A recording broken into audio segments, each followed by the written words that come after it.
അപ്പോൾ tips number 1 basic ആയിട്ടുള്ള കാര്യങ്ങൾ പഠിക്കുക എന്നുള്ളതാണ്.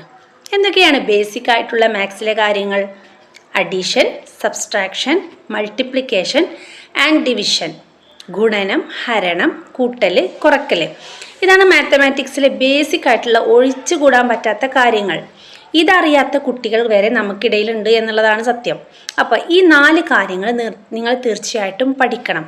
അത് ബൈഹാർട്ടായിട്ട് പഠിക്കണം എന്നല്ല പറഞ്ഞത്. ഇതിൻ്റെ 4 എണ്ണത്തിൻ്റെയും ലോജിക്സ് ആണ് നിങ്ങൾ പഠിക്കേണ്ടത്. ഈ 4 കാര്യങ്ങൾ പഠിച്ച ശേഷം മാത്രമേ നിങ്ങൾ മറ്റു ചാപ്റ്റേഴ്സിലേക്ക് പോകാൻ പാടുള്ളൂ. ഇതിനു വേണ്ടിയിട്ട് നിങ്ങൾക്ക് യൂട്യൂബ് വീഡിയോസ് വേണമെങ്കിൽ സെർച്ച് ചെയ്യാം. അതുപോലെ തന്നെ ട്യൂഷൻ സെൻറ്ററുകളുടെയും ആപ്പുകളുടെയും ഒക്കെ സഹായം തേടാവുന്നതാണ്.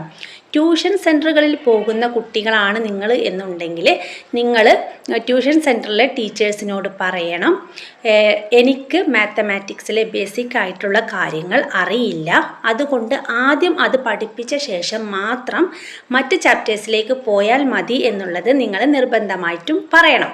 Okay. Tip number 2 problems solve ചെയ്തിട്ട് വേണം മാത്സ് പഠിക്കാൻ. നമ്മൾ എത്രത്തോളം പ്രോബ്ലംസ് സോൾവ് ചെയ്യുന്നുവോ അത്രത്തോളമാണ് നമുക്ക് മാത്തമാറ്റിക്സ് ഈസി ആയിട്ട് മാറുന്നത്.